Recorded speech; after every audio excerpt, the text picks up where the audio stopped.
참 우리 사업체계가 이만큼 썩어 있다라는 생각밖에 안 들어요. 저는 지금도 배째, 승업소 배째 이렇게 나와버리면 결국엔 못 받는 거란 말이에요. 결국에는 도대체 피해자의 인권은 어딨냐 라는 얘기가 나올 수밖에 없는 구조라는 거예요.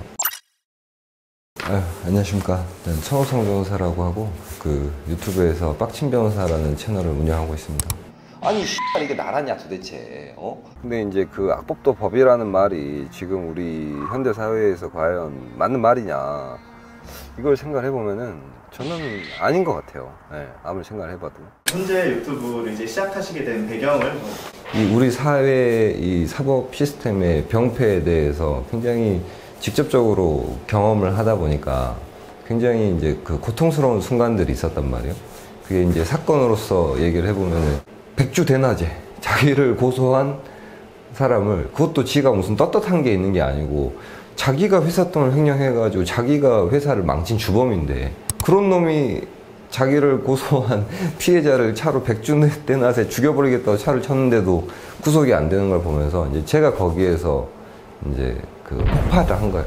도대체 이게 법이 이따의 법이 도대체 누굴 위해서 존재하는 건가 도대체. 거기에 대한 이제 엄청난 분노감에 이제 휩싸였죠. 그게 결정적인 계기였어요. 아니 다른 것도 아니고 지가 회사 돈을 횡령해 먹은 그 범죄자가 자기를 고소한 사람을 백주대낮에 차로 쳐버린 거예요.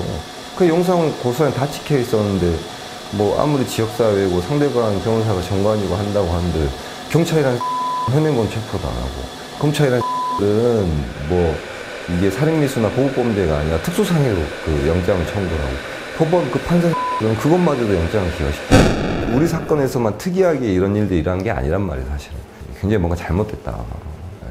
네. 그런 생각에서 이게 내 이 마음속에 있는 어떤 이런 울분과 변호사 생활을 하면서 느끼는 어떤 사법체계의 잘못된 그런 부조리나 모순에 대해서 좀 얘기를 하고 싶다. 이제 이런 생각에서 유튜브를 하게 된 거죠.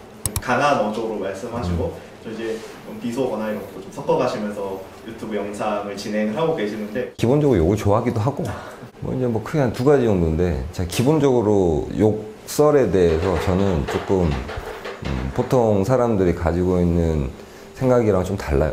욕설을 한다는 건 감정의 표현일 뿐이고 이게 그러니까 욕을 먹는 사람을 특정된다고 하면은 그거는 모욕이나 명예훼손이 될 수 있겠지만 제가 욕을 하는 포인트는 대부분 제도에 대한 비판이거든요.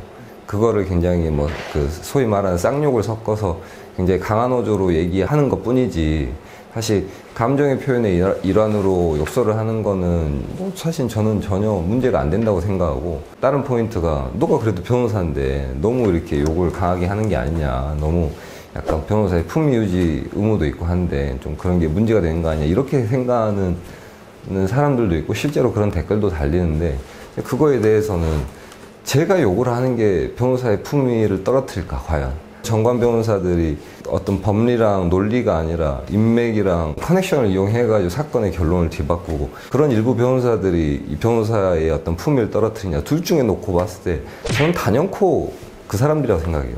내가 쌍욕을 하는 거야. 그냥 뭐 마음에 안 들면은 그냥 웃어넘기고 그 정도 수준인 거지. 제가 그냥 이제 직관적으로 보이기에 욕을 하니까 굉장히 품위가 떨어지거나 그렇게 보이는 면이 있을 수는 있겠지만 사실 제가 욕을 하는 거는 누군가 이렇게 특정 개인을 대상으로 특정을 해서 욕을 하거나 그런 건 전혀 아니고요. 그 롤스로이스나 관련돼서 유튜브 커뮤니티에 글을 올리시고 영상을 올리셨던 게 반응이 이제 굉장히 좋았습니다.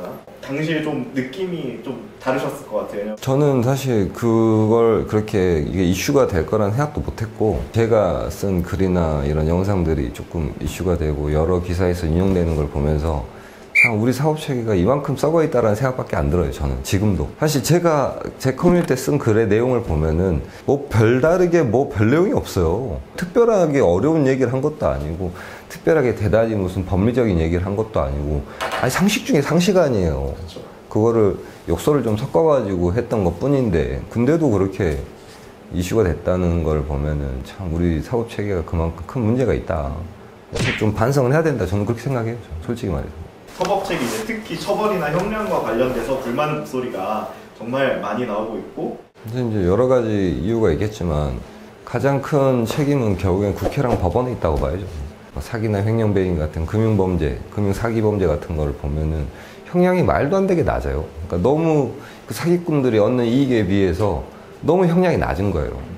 뭐 100억, 200억, 300억을 해먹어도 징역이 10년이 안 나오는데 피해 금액 대비 선고된 형량을 나눠보면은 뭐 10억, 20억, 30억 이런 사건이 수두룩하단 말이에요.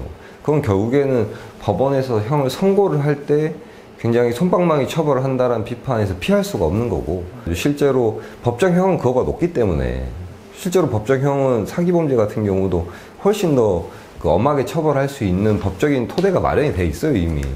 근데도 법원에서 형량을 선고를 할 때 굉장히 그 솜방망이 처벌을 한다 이거죠. 실질적으로 피해자의 어떤 피해 회복이나 이런 거에 대해서는 그렇게 크게 고려하지 않고, 뭐 초범이다, 미성년자다, 아니면 뭐 심신미약, 그리고 뭐 반성하는 모습을 보인다라는 등의 이유로 재판부에서 형을 이제 낮게 선고하는 경우들이 많고, 그거에 대해서 많은 국민들이 분노를 하는데, 가명의 사유로 적시되어 있는 뭐 초범이니 심신미약이니 이런 거에 그 굉장히 그 세게 반응하는 거일 뿐이지, 실질적인 사람들의 분노감은 저는 기본적으로 너무 처벌이 약하다는 데 있다고 봐요. 저는 기본적으로 그 형량이 낮고 방금 얘기했던 것처럼 재판부가 너무 이렇게 그 온정주의 선처를 많이 하는 거 아니냐 이런 비판에서 자유로울 수 없는 게 사실이라고 봐요. 저도. 그러니까 지금 말씀하신 뭐 초범이네, 미성년자네, 심신미약 뭐 이런 모습들에 이런 부분들은 대부분 양형 기준을 보면은 이게 다 가명 사유로 들어가 있는 것들이란 말이에요.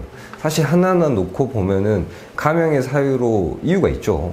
가명이 문제가 아니라, 그렇죠. 실질적으로 내려진 형량 자체가 약하기 때문에, 그렇죠. 찾아보니까 형량이 낮은 이유가 가명 이유가 있네. 그것 그렇죠. 때문에 더 분노하고 있는 것 같다. 이제 거기에 이제 분노감이 쏠리는데, 만약에 절대적인 형량이 누가 보더라도 만약에 강제추행을 저질러서 만약에 징역 20년이 나왔다고 치면은, 원래 구형을 30년을 했는데 10년을 까서 20년이 나왔다고 쳐봐요. 그러면은 강제추행 한 번에 20년이 나왔다고 하면 사람들의 반응이 그러니까 어떨지. 그러니까 그런 경우라고 하면 또 완전히 또 다르겠죠. 오히려 역으로 너무 과한 거 아니야? 저 강제추행 한 번에 징역 20년 너무 과한 거 아니야? 이런 생각이 나올 수도 있는 거죠. 적지 않은 사람들, 뭐 싱가포르의 태영처럼 좀 더 직관적이고 처벌성이 강한 형량을 원하기도 하고, 최근에 이제 묻지마 범죄에 있어서 가석방 없는 무기징역도 이제 얘기가 나오면서, 좀 이런 처벌이 변호사님은 필요하거나 좀 변화가, 이런 식으로 좀 변화가 필요하다고 생각하시나요? 저는 이제 물론 그런 엄벌주의나 아니면 직관적인 처벌이 반드시 범죄를 예방할 수 있다라는 그런 아주 그 인과관계가 확실한지는 모르겠지만, 지금보다는 좀 나을 것 같아요. 그래도 이슈와 관련해서 사람들의 생각을 꼬리에 꼬리를 물고 따라가다 보면은 결국에는, 그러니까 피해자 입장에서 봤을 때 어떤 이런 룰을 깨고 죄를 저지른 사람들에 대한 처벌이 약하다라는 게 대전제에 깔려 있는 거고, 피해를 한 번이라도 당해본 사람들 입장에서는 그런 생각이 들 수밖에 없단 말이에요. 범죄에 피해를 당한 피해자 쪽이 이런 사고 시스템에 대한 모순이나 이런 그 처벌이 약하다는 문제에 대해서 소리를 높이기 마련이잖아요. 그러다 보니까 이제 자꾸 자기의 어떤 그 감정을 섞어가지고 뭐 태형을 도입을 해야 되니, 뭐 찢어 죽여야 되니, 뭐 이런 얘기가 나오는 거는 그건 너무 당연한데, 이제 또 우리 사회가 그런 여론에서만 움직이는 건 아니기 때문에, 근데 그거를 결국에는 조금 그 세련되게 얘기하면은 저지른 범죄에 대해서 어느 정도 합당한 처벌을 해야 되는데, 그 합당선이 어디냐에 대해서 좀 사회적 논의가 필요하다는 거예요. 왜냐하면 엄청나게 많은 사람들이 너무 솜방망이 처벌이다, 법원이 무슨 가해자 편이냐, 이런 비판들이 많이 있기 때문에 우리 법원이 너무 그거를 무슨 못 배운 국민들이 그냥 칭얼대는 정도 수준으로 치부하지 말고, 실제로 뭐가 우리 국민들을 위한 그 것일지에 대해서 좀 깊이 있게 좀 고민을 해봤으면 좋겠어요. 그냥 못 배운 놈들이 그냥 인터넷으로 악플 쓴다 이 정도로만 생각하면 안 되고. 최근에 이제 변호사님 영상의 썸네일에 피해자를 위한 나라는 없다라는 썸네일이 저 눈에 띄었었는데, 우리 기사와 현실에서 실제로 이런 경우가 왕왕 있다고 저도 생각을 합니다. 실제로 법은 좀 피해자한테 좀 불리하게 적용이 되는 건지, 아니면 피의자한테 좀 더 유리하게 좀 적용이 되고 있는 건지. 그러니까 지금 우리 사법 체계 자체가, 그러니까 민사나 행정소송 같은 경우는 사실은 대등 당사자 구조로 돼 있기 때문에, 그러니까 뭐 유불리를 따질 게 없죠. 그러니까 원고나 피고나 같은 권리를 가지고 있으니까 문제가 안 되고, 그거를 제외한 형사사법 시스템으로 넘어가게 되면은 피해자는 당사자가 아니란 말이에요. 피해자가 이 형사소송의 당사자가 아닌 걸로 설계가 돼 있는 거예요, 지금. 우리 사법 시스템이. 실제로 범법행위를 하더라도 피해자가 국가나 지자체 같은 기관인 경우도 많고, 범죄를 좀 구분해서 놓고 봐야 되는데, 기본적으로 이 직접적인 피해자가 발생하는 범죄의 경우에도 내가 피해자로서 이 형사사법 절차 내에서 수사나 재판에 참여할 권리가 거의 없다고 보시면 돼요. 거의. 룰을 깬 사람을 국가가 징벌한다는 그런 개념 하에서 설계된 거란 말이에요.